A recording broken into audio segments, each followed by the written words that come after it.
As mentioned before, when we created our form, we did touch on surveys. So today I'm going to just quickly show you how to do a simple survey and explain what surveys are and what the difference between a form and a survey is.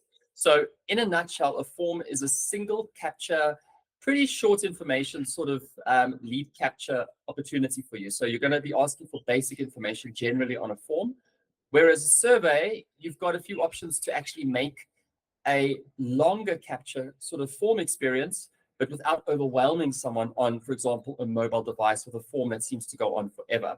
So the survey is quite convenient in that it's got different slides. And once people have completed one of the slides, maybe with 2 or 3 questions, it automatically takes them to the next slide and they complete that. So this ensures that people actually fill in more information without being overwhelmed by a lot of questions. The other really nice thing about a survey is that you can use conditional logic in your surveys. So a very simple example, but one that really illustrates the point, is a survey, for example, a question like, what fruits do you like? And someone says, your options are, for example, apples, pears, and bananas. And should someone answer apples, the survey can then take them to the section about apples and so forth. And if they chose bananas, it can take them to the section about bananas. So it gives you that extra little bit of personalized question asking so that you can get right to the root of what you're trying to achieve with your survey. So again, to find the survey builder, you're going to go on the left-hand menu, click on Sites, and you'll see it under the tab Surveys here. We're going to click on a survey builder first. And we're just going to go to the top here and we're going to create a new survey. So go ahead and click on Add Survey. And we've got templates already pre-built. However, I want to just show you what a survey would look like when you start from scratch. So we're going to just start the survey off from scratch. And then once we are done, we're going to actually add this survey to our landing page that we built in previous lessons. So we're going to exchange the form and we're going to replace it with a survey. So what you can see on the survey here is your first slide. And as you can see down here, you can add more slides. On the right-hand side, you've got styling. You can also use various themes and then different options. For example, when the survey is submitted, do you want them to go to a URL? Do you want a thank you message?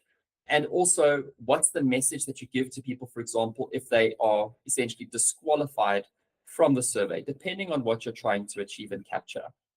On the left-hand side is where you will find your survey elements. So these include the basic information that you will be collecting, for example, names, email, phone, address, as well as any custom fields inside the system. So if you want to create a new custom field, you can also conveniently create one here if it doesn't already exist in the system. So it's worthwhile to make sure that you understand what already exists based on what you want to create, because there might already be something that has already been created. So you do have a handy search bar here if you want to see if, for example, does ID number, as an example, exist? So we can just type in ID and we can see if there's an ID or identity field. And currently there is none in this account. So if we wanted to create one, we can click on Add Custom Fields and create that type of field conveniently right from this survey builder. So what we're going to first do is we're going to just name our survey so that we know what it is. And to keep it in line with the training, we're going to just call this one David Sullers survey. Separate this. And then the first screen, we can decide if we want to capture basic information first, or maybe we want to ask the questions outright and then put the basic information on the last slide. For example, their name, email, phone. So what we're going to do is we're going to start with the basic contact information. So again, pretty simple. You might want to choose first and last names if you want to separate it. However, the full name field will also work. So you're just going to drag and drop it here. And then potentially you want to ask for their phone number. And you might want to ask for their email address too. So because you're asking for a phone number, you do get this opt into the terms and conditions. So if you click on this field, you can select this text and you can put in any terms and conditions or any privacy policies. You can also reword this to maybe be more in line with what you're trying to achieve here. So for now, I'm just going to remove that because we don't need it for these purposes. So we can reorder this because the name went to the bottom. So we're getting full name, email, phone number. Now, maybe on the next slide, we want to ask some more. We're going to click on add slide. And now we've got slide number 2. And over here, we can ask for something like address because we're dealing with sellers. There's city and potentially the state or the province. So you can rename these fields. You don't have to stick with state. You can rename this to province. And you can also rename the placeholder text to province 2. Remember, you can also make these required fields. So if you really want the address to not be skipped, you can ensure that you actually make your address fields required so that the user cannot or the customer cannot proceed with this form unless they fill in the information that you're actually after. So let's ask maybe for a number of custom field questions. So as an example, we saw earlier, but we didn't have an ID number. Maybe we want to actually ask for an ID number in our field. So to create one, we're going to click on Add Custom Fields at the bottom here. And we're going to choose the type of field we want to ask. So ID numbers are strange because in South Africa, your ID number is just numbers. However, you might have a couple of potential sellers or buyers, whomever, that use passport numbers too. So numerical won't work for ID/passport number. So a single line is generally sufficient. It will take numbers and letters and special characters if they exist. So choose single line and click on next. Name your custom field. So we're going to just call this one identity number. And then we can put it into a group. So these would be the folder groups where your custom fields could go. You could either choose to put this under the contact field, so where all the personal information of the person is, property details, general information, and any additional information. So let's just put this in the contact field. And then once we're happy with our identity number here, it's tied to our contact, we're going to click on Save. And now to save ourselves a bit of extra effort, we can just start typing identity number and just wait for the system to save it. There we go. And once we have our identity number, we can just drag that now straight into the survey builder. Why don't we create another custom field, this time with a little bit of conditional logic in it? So go to custom fields again, make sure you're there, just remove that search. And let's just see if we have a custom field that we can create that deals maybe with a drop-down. So we could choose, for example, a single drop-down, which means there's one selection. You might have 3 options. Coming back to our previous example, if you like apples, pears, or bananas, a single option will only give them the option to choose one of those fruit types. However, a multiple drop-down will give them the option to choose more than one or all 3. So if we choose, for example, the single, we're asking them to choose, either or a range of option of 3, and we want them to choose 1.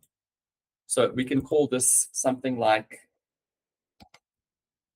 when do you want to sell your home?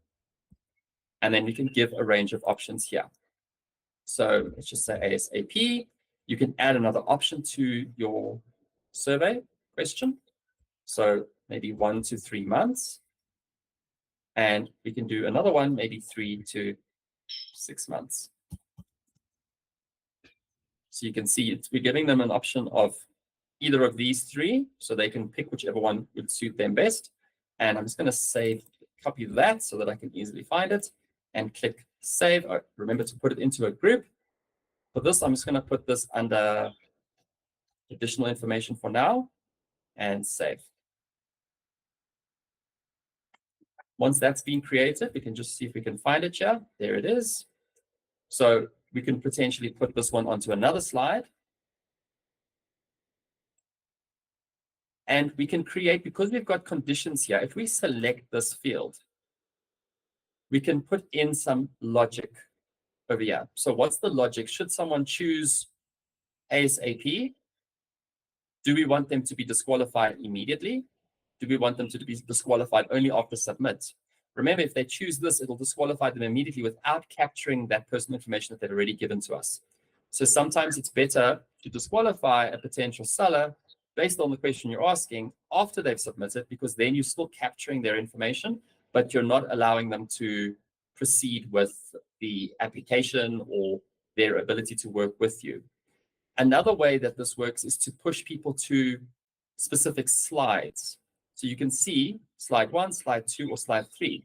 So should someone select one of these options, for example, ASAP, we can actually push them right back to the top of the survey or to slides below and help them skip other slides. Back to the example of the fruit types, if this was a question about apples, pears, or bananas, my next range of slides would have been apples, and then pears, and then bananas. So I could then, if they chose apples, make sure that they go to the relevant slide so that if they chose apples, they wouldn't see anything to do with bananas or pears. So I'm sure that would make some sense. So once we've gotten to this point, what we can do now and decide to do is we can create a little bit more customization in terms of the color of the survey elements. So you can go down here under the styles of the survey, and you can see you can make this either a white background, the font color can be black or any other color. Your shadow you can create, label colors, these would be these labels here. And then going down to the bottom of these footer sections with the previous and next, you can customize the color in the footer here. And you can also change what you want previous and next to look like, or what you want your submit button to say. So nothing wrong with previous and next, also really nothing wrong with submit, but you can choose if you want to actually go ahead and change it entirely to something that's more fitting for you. Once you've built this, you can also go down to themes, and you can see that we've got some really nice themes that you can actually change the look and feel of your survey. So for example, if you look through some of these templates, you'll see there's some nice templates in here that can just change the look and feel of this, but you can still further customize. So for example, if we like this one with the computer keyboard at the back, or maybe we like the travel theme or something simple and pretty, we can just choose any one of them. So I'm going to just choose maybe this one with the airplane, and it's going to say, it will just, you will lose the style modifications already applied, even though we haven't applied any. Click on proceed, and that will update the look and feel of your survey. It also puts a background image into the survey. So if we go back to styles, and you don't want this airplane in the back, maybe you want a house, obviously, you can just go down to the bottom and you can replace the image over here. You can bin this image and you can upload a picture of a house that potentially you've sold, or of the neighborhood that you're selling in, just to make it a little bit more personalized and relevant for your target market. So you can choose to do all that stuff.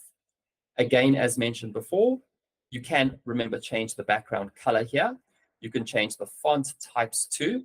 So everything here is pretty much customizable to the point where you'd want it to be, but at the same time, it's pretty simple to just go through some of these options and play around. And if you like it, you can save it. If you don't like it, you can undo that last action and it'll remove that customization. So for now, I think I'm pretty happy with my survey. So what I'm going to do is I'm going to click on save. And now the survey has actually been saved to the system. So if I want to look at what this would look like without it being on the landing page, I'm going to just click on the preview button here, and I'm going to see what the survey would look like, whether it was on the page or whether it was something all on itself.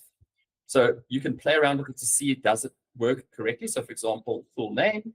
So we can just put in our full name, our email address, our phone number, next, address, Victoria, and Gauteng. You can see these are all required. So if I try to proceed, it won't allow me to proceed because I haven't answered the province question. So if I put in the province, I can proceed. ID number, as mentioned, if it might be an ID number or a passport number, I can put in numbers, I can put in letters.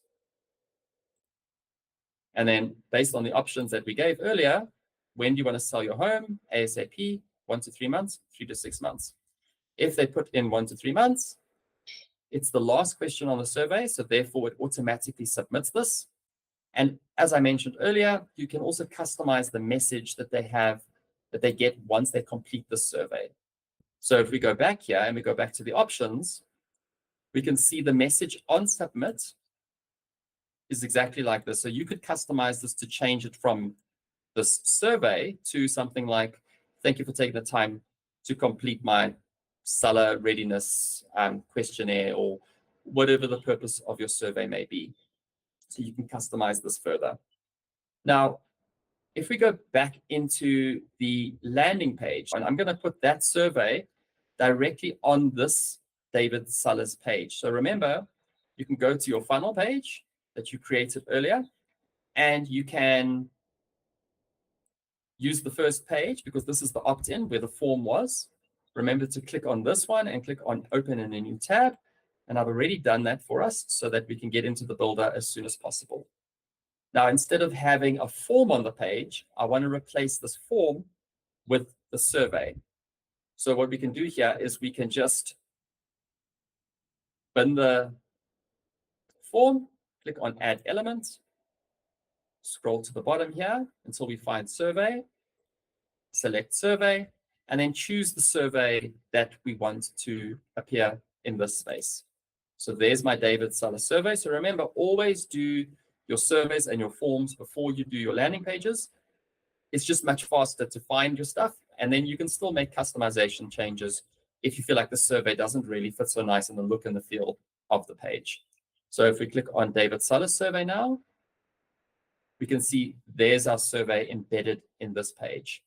And remember, we did have this button redirecting people right to the top by the form where it previously was. So we're just going to confirm whether or not this is still linked to that section. And you can see the element of the form had been removed. So therefore, there was no element selected because the form was removed. That was what it was linking to. So again, we can come down here and we can just go and find the survey. So now if somebody clicks on this button, it'll scroll them right to the top where the survey is. Once you're happy with your changes, you can click on Save.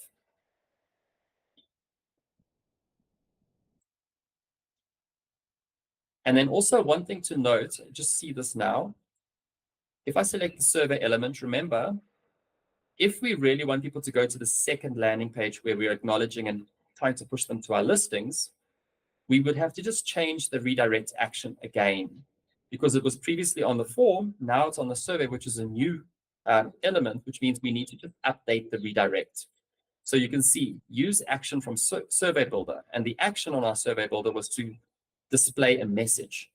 But I want to change that to go to the next step.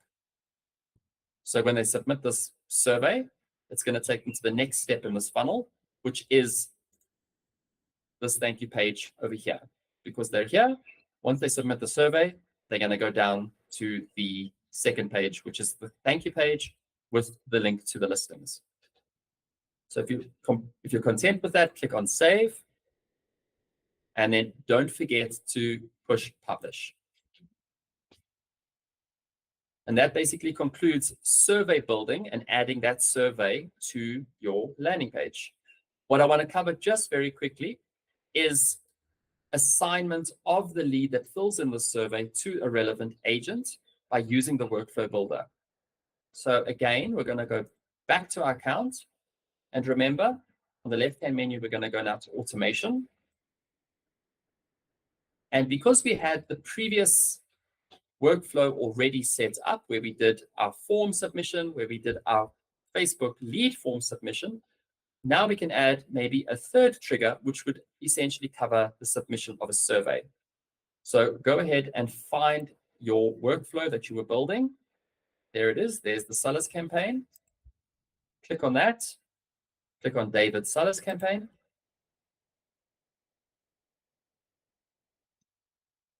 And then again, by the trigger at the top here, we're going to now add another trigger to this workflow for the survey. So click on Add New Trigger, type in survey, choose your trigger as survey submitted. Don't forget to apply the filter. And the filter is survey is David Suller survey. Click Save Trigger, click Save Workflow, and you're done. So should someone come to this page, if I refresh it, it should give me the survey builder now. So now the survey is on this page because it's been published. If I complete this, it will bring that person directly through this workflow. So let's just take a look and see if we've got any enrollments here. We do have an enrollment that I think might have already finished. They have indeed finished. I'm just going to make sure my settings are allow re-entry. Fantastic. And what I'm going to do now is I'm just going to submit the survey again. So I'm just going to put in my name, my email address, my phone number.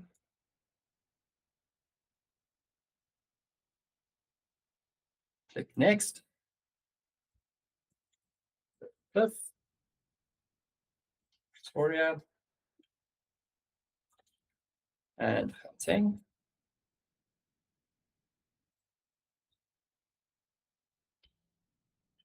Click Next. ID number. Just going to make up some numbers. And when do you want to sell? 1 to 3 months.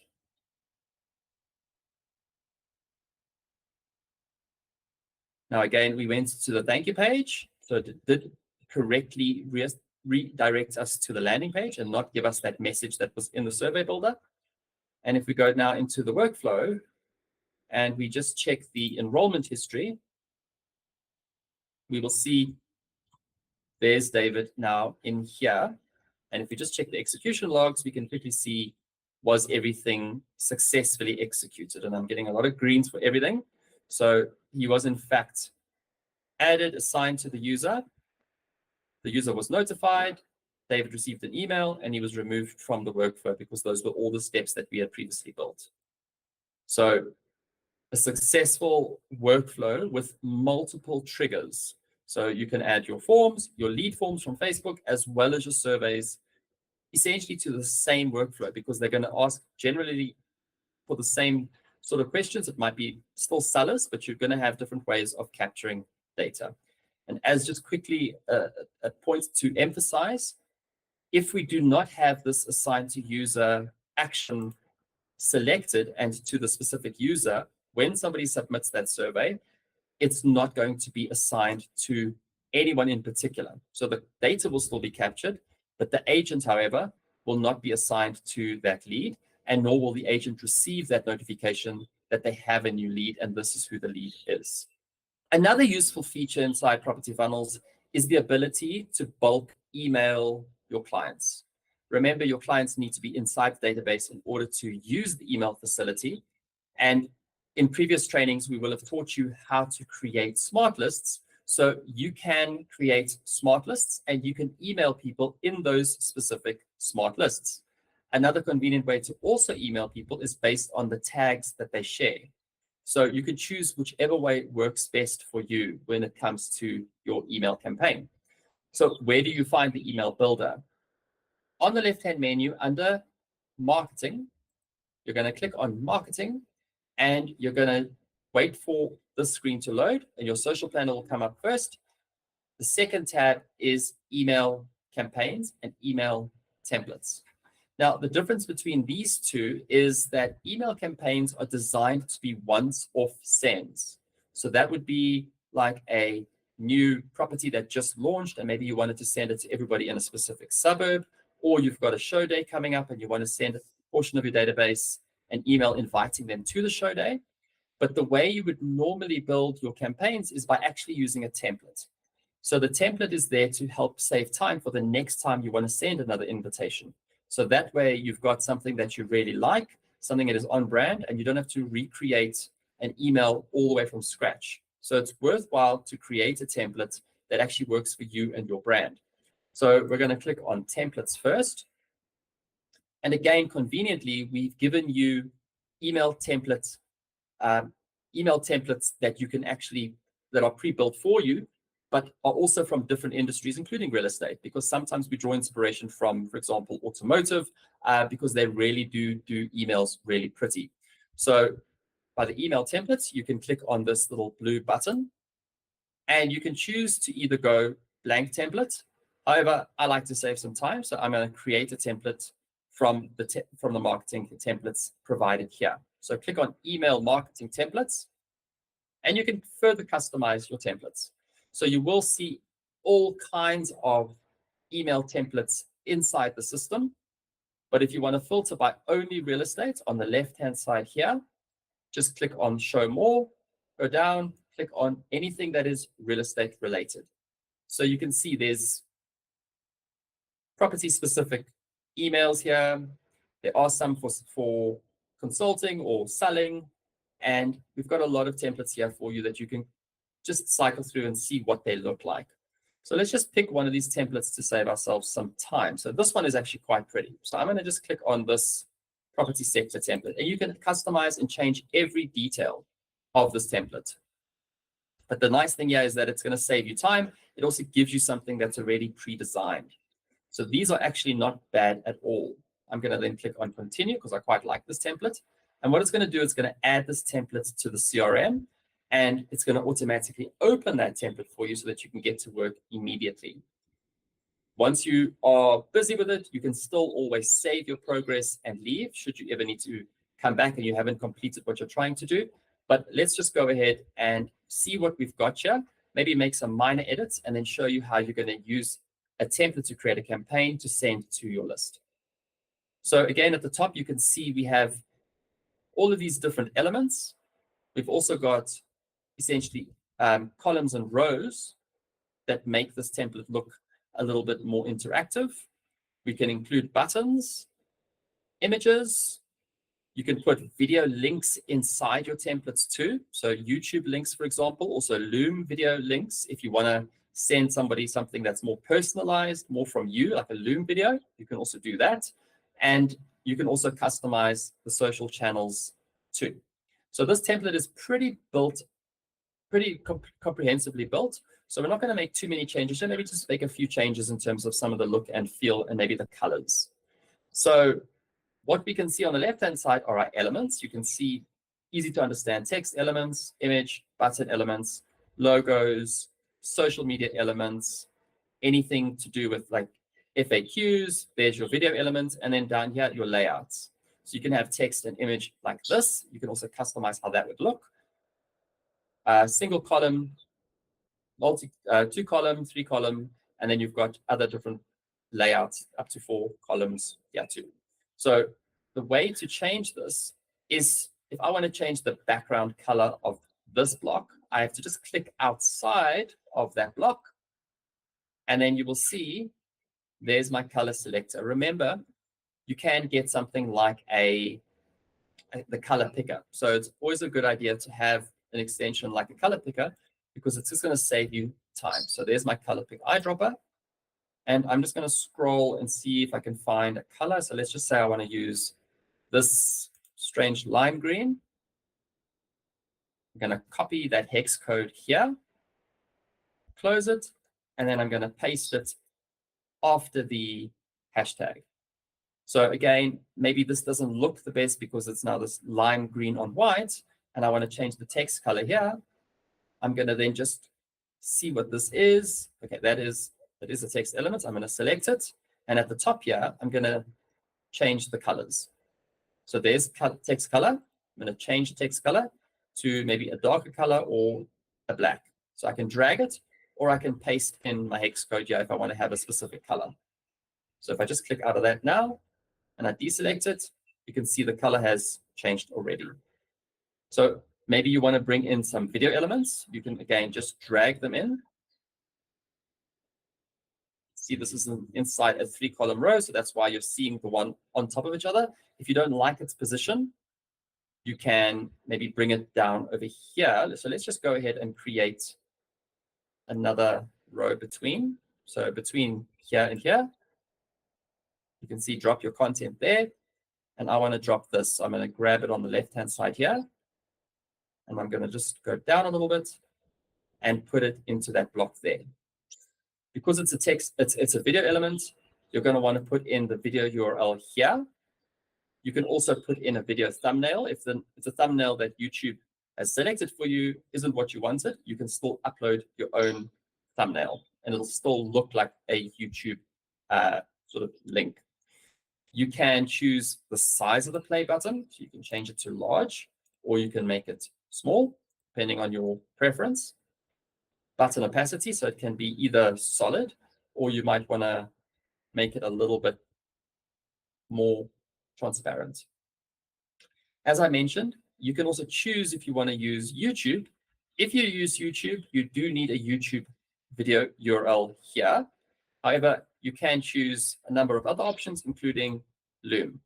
So if you have a Loom video, you can do the same thing by putting the Loom video URL here and then uploading a thumbnail if there's another thumbnail that's nice in your opinion.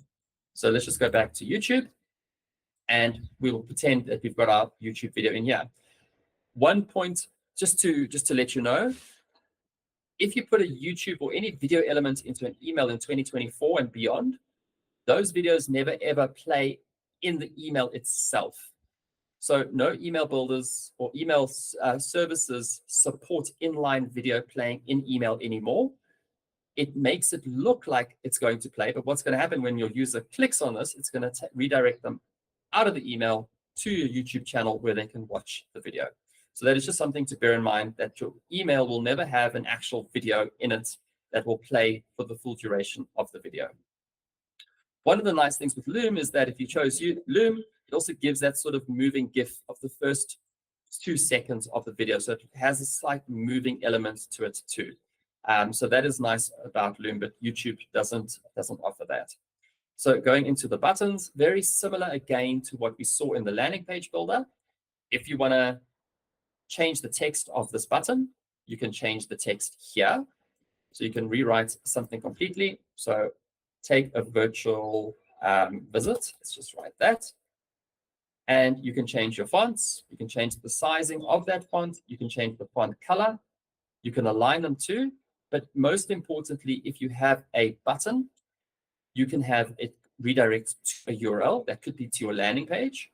You can also insert, for example, files. So for example, if this was a download a sheet on something or a PDF or a lead magnet or whatever it may be, you can also use the file element as your action here. And then you would upload the file to the media library and select that as the option to attach to this button. So obviously take a virtual visit. If they're having to download a video or download a file, it wouldn't work in the scenario. So just make sure that your text is congruent with what the person is expecting to get. So let's just change it back to URL, and that should work perfectly fine. Now, another nice thing about having a template and a campaign for that matter is that you can actually save something like this. You might have your own social channels. Your company will have their social channels, but maybe you have your own. So if we just select this social media element here, you can go up and you can customize the links of all the social channels, and you can remove social channels that don't apply. So for example, if you don't use Pinterest, you can just bin Pinterest. If you don't use Twitter or X, you can bin that too. But you can also add other elements, for example, like WhatsApp. And then you would put that little WhatsApp me link in there so that if people click on that, it will be a click to WhatsApp link. You can choose to either have them as only icons. You can change the styling. So you can either have these solid colored ones, black ones, transparent, gray backgrounds, just the icons in black. And then you can also choose to have them as icon and text, or you can have just text. So you can choose whatever works best for your email template. So let's just choose icons for now. And the way to customize your channels here is by the URL. So if I just go one back here and I just use Facebook as an example, your Facebook URL would be www.facebook.com/ whatever the name of the page is, whatever your name is on Facebook. And once you've completed those and you go back, once you've gone through all of these things, you can actually save this for the next time. So you can click on save. so that you don't have to do this every single time.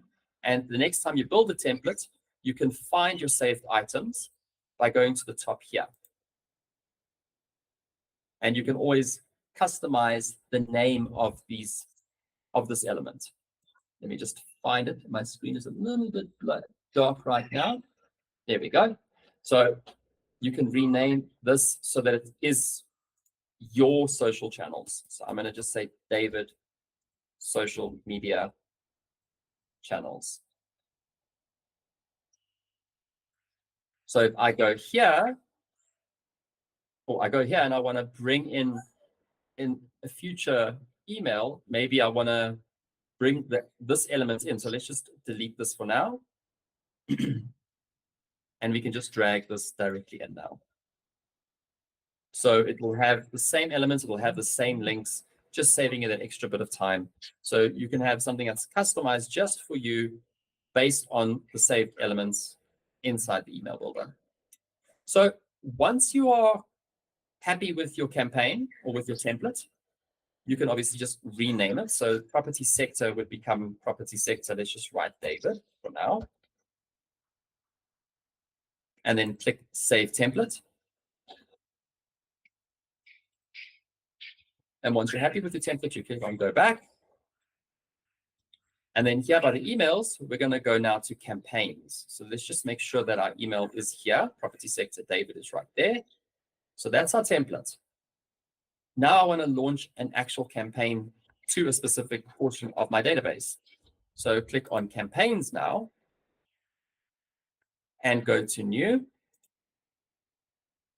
And it's going to bring you to the screen where you can select either a template or you can start from scratch. And obviously we don't want to start from scratch. We did all that work to actually create the template. So we want to select the property sector template that we've got here because that's already been built. It's on brand. It's got our colors. It's got our social channels. And we're going to click on select. And that's going to start building that template as it was last saved. And you can now make the changes that you want to make. So for example, if I want to change this image, I can select this section and I might want to update this image to something else. I'm going to click on the pencil and I'm going to go to my media library and I'm going to put in a different image altogether. So now I've got this image replaced as opposed to the other image that was there. So for each time you're going to be doing this, it's going to be unique to that specific offer that you're sending out. So this one, I'm not going to keep property sector David. I'm going to call this one property for sale, maybe. David, and then you can also put a date stamp on it. It's just for future reference. You can do whatever you like in terms of the name. The client never sees the name. It's just for your reference that you know which campaign was previously sent. So you can also check your send stats too. So once you're made your changes to the campaign, you're going to click on save. And then here on the right-hand side, you're going to click on send or schedule. So this is when we're going to start sending. If you're going to send an email to 100 people, you can just either select send now or schedule. However, if your list is large and it's maybe 3, 4, 5,000, 10,000 people, never ever just send now or never ever just schedule. Always use a batch schedule. The reason for that is if you send a lot of emails all at once, it clogs the email sending server, which affects your deliverability. And it also gives you a greater chance of getting a lot of unsubscribes very, very quickly or complaints very, very quickly, depending on the contents of your email. So best practices for email generally, batch schedule is definitely your friend. So this is how the batch schedule would work. So you get to choose when you want to send it and what time. So again, we're going to click on start on. Today's the 7th. For example, I might want to schedule this one for tomorrow, but I don't want it to go at almost 2 p.m. in the afternoon. So I'm going to just click here and I'm going to go up to 8. Let's just make it for 8:30. And then remember to just click on OK so that it saves that selection and then click on confirm. So now we can see it's going to start on the 8th of March at 8:30 a.m. Now, depending on the size of your list, you're going to choose your batch quantity and how much goes out per hour, minute, day, etc. So let's assume our batch was maybe 1,000 or 2,000, 3,000. We're just going to say something like 200, repeat after every 5 minutes. So if I have 2,000 contacts that I want to send this email to, it's going to send to the first batch, it's going to be 200. It's going to wait 5 minutes, and then it's going to send the next batch of 200 and so forth until that batch has been completed. So again, if you're sending email and I'm starting tomorrow and it's a huge list and I don't want these emails to go out over the weekend, I can just deselect the days I don't want the email to go out on. Because if tomorrow's Friday and maybe I don't want a Saturday and Sunday email going out for whatever reason, I can deselect those days so that if there's anything left over, it will skip Saturday and Sunday, and it'll wait until Monday comes around. And make sure that you set your start and end time for the email. So if Monday comes around, maybe I don't want the email to go out at midnight. Maybe I want the email to go out more in the business day. So there I would just select, for example, 8:30 again, and then select an end time of maybe 5 p.m. in the afternoon. So let's just choose 5 p.m. there. So what will happen now is tomorrow at 8:30 a.m., this email is going to go out. 200 people are going to get an email.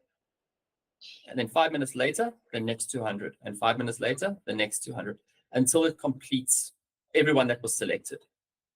If there's a big list and I don't want the email to go out on Saturday and Sunday, it's going to skip Saturday, it's going to skip Sunday, and it's going to resume on Monday at 8:30 a.m. And it's going to stop. If it's not completed before then, it will stop at 5 p.m. and then resume on Tuesday again, and so forth. So it'll follow the same pattern every single day until it hits Friday, where it will skip, and go for the next week. So really depending on how big your list is and how much you're sending per minute, day, etc. So here by the sender email, you can just put in your own email address here, because it will be a reply to. When people reply to the email, you'd want it to come to you. So you can put your from email here. So let's just put in an email and your name. So you don't have to choose a sender name. It is optional. However, if you don't put a name in here, for example, your name, it will come from the account name. So in this case, it would be, for example, Luxlive Property Group. So it's actually quite nice if it's a personalized email to make sure that it comes from you. And you can write whatever you like here. You can have your name and you can say your Parkhurst Real Estate Specialist. So you can write whatever you like here. This could be your name and your Parkhurst or area real estate specialist, just so people know from the outset what kind of email this is going to be about. And it can also be a little bit of a branding exercise for you. Your subject line, again, is open to interpretation, whatever you want to create. So we can just say, for example, on show this weekend. And then you can also use preview text. So I'm sure you've seen emails before where, for example, Takealot does it really well. So your e-com brands do this really nicely, where it'll have like Valentine's Day specials. And then the optional pretext would have something like raises for 10 Rand. It's just another qualifier on the main subject line to get people to click. It's another enticement. So for example, on show this weekend, and your optional pre-header text could be something like, I don't know, maybe something like priced from 10 million. So again, if I see this, I might see on show this weekend, and if I see price from 10 million, I'm going to be like, if I'm in the market to buy 10 million Rand plus properties, maybe I'll be more inclined to click on this. However, if I don't have 10 million Rand, I'm probably not going to click on this email, which is fine too. They still got the email, but they just didn't open it. So once you've completed your subject line and your preview text, now you're going to choose who to send this to. So if you just choose contacts like this and you say all contacts, it'll be all contacts in the database. So right now there's 17 contacts in this database. However, email works best when it's sent to specific people. So you can choose your send to smart list, and you can send to more than one smart list at a time. So if you want to send to your hot owners, and you want to send to your buyers, and maybe you want to send to your follow-ups. So right now there are 3 contacts in total between these 3 smart lists. And once I've chosen my smart list to send to, I can now schedule this out, and it'll schedule and successfully start sending tomorrow. As mentioned, also, you can choose tags. So if you want to send to not just a smart list, but maybe you want to send to tags instead, you can select from the tags inside your database. So for example, there's David Sellers, and there'll be 1 contact in here, and maybe I want to also select the tag of owner. So now I've got 2 contacts in total that I can send this list, this email to. So very simply on the sending, because it's only 2 contacts, I could do send now. I could also just do schedule. However, if it was a larger list, over 1,000, over 2,000, 3,000, I would use my batch schedule at a specific date and time. And yes, you can select the same, you can select on the same day. So it could also choose today, but at a 10-minute from now scenario. So you'll never be able to send it immediately, but it'll wait 10 minutes so that everything loads correctly and it starts the sending queue. Then you choose your batch quantity. So depending on the size of your list, 200 after every 5 minutes is generally very, very good in email terms. It's enough emails to get out quickly enough, and there's enough gap between the two so that you actually have space for the server to get on top of the sending sufficiently. You can choose the days that you want your email to go out on.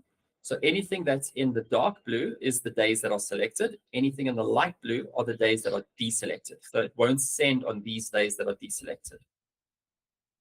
If you're choosing to send at a specific time and you want it to end at a specific time, you would just make sure that you specify when it starts and when it ends on the day in question.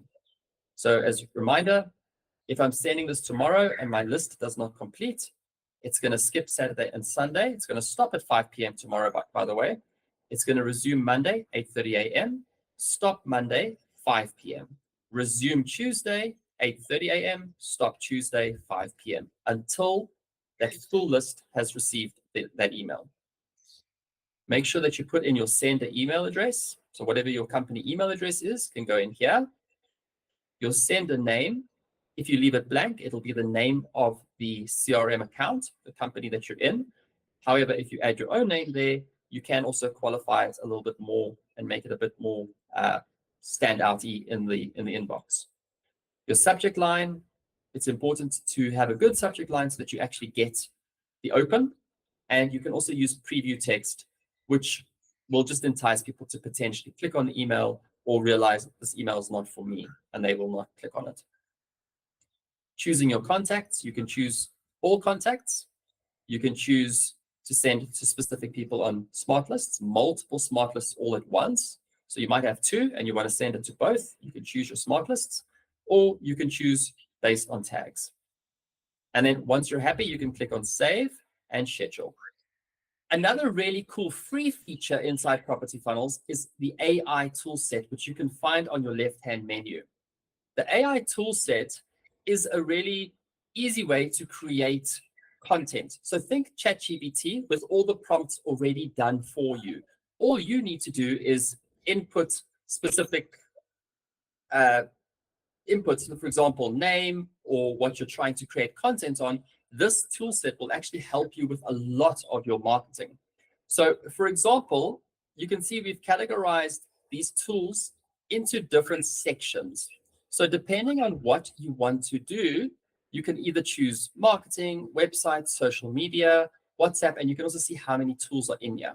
So let's just choose real estate for now and have a look at some of the tools that are inside the tool set available to you. So we clicked on real estate, and you can see there's a few different prompt engines in here. So we can do a brochure, a post generator, a listing description generator, which is actually really nice to sort of save your time. And late at night, if you listed a property and now you have to do a listing description for a seller, a nice, easy way to at least get a good head start on that. So let's go ahead and create a little listing generation here. So click on listing generator. And then, yeah, you can describe the properties. You can write as much as you like. And we just give you this placeholder just to tell you what you should be putting in here. But for example, you could say 3-bedroom house on massive stand in Waterfall City, 4 bedrooms, 4 bathrooms, jacuzzi, Boma. I don't know what else you could put in here, but you could put just about anything. Boma. Let's just make it crazy, like 7 parkings. And let's make it there. And then we'll say priced at 30 million Rand. Something simple like that. Click on generate. It'll run through the engine in the back end. So this is on our API key, and it'll spit out a little listing description for you so that you can use this in your descriptions for your listings. These work really nice for social where you don't want to write too much. But again, this just gives you a really nice starting point. And what you can do is you can copy this. It'll copy to your clipboard. You can paste it and you can work somewhere else. If you don't like the output, you can just copy the same text, click on start over, and retype it in. Click on generate, and it'll give you something entirely new and unique again. So it gives you something slightly different, a little bit of a different flavor. And if you like this one more, you can give this a good, or you can give this a bad if you didn't like it. But again, you can copy this and you can build on your different marketing assets. Once you're done here, you can go back and you can explore all the other AI tool sets inside your property funnels account. For example, social media.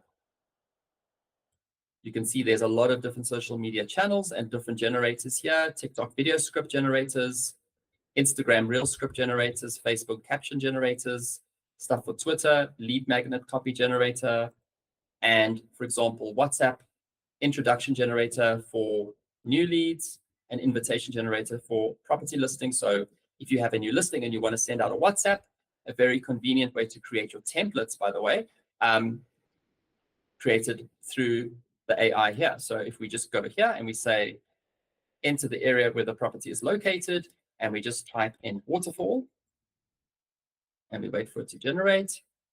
So there's the area generator. The property is located near beautiful. Oh, so it's not bringing in the actual city. If we'd been a bit more specific about it, it would have given us a city of Waterfall. But join us for an exclusive viewing at our new property listing near, this should actually just say Waterfall City, not a stunning waterfall, although that would be lovely too. And you can obviously change this and make it a little bit more unique to the property, a little bit more unique to you. But again, it gives you a nice starting point to create an invitation, whether it's on WhatsApp, whether it's on email, whether it's on social media too. So you can choose how you want to use it. Again, you can copy it to your clipboard, paste it, make your changes, add to your WhatsApp templates, or send directly from your own phone as easy as you'd like. So you can use this for any purpose that you want to. So I would encourage you to go through the tool set to see exactly how it works and explore some of the tools and play around with it a bit, because I'm guaranteeing you now it's going to help you come up with marketing collateral that is sometimes difficult to think when we are tired. It's going to help you a lot in your marketing to help make yourself market better and to potentially sell better too.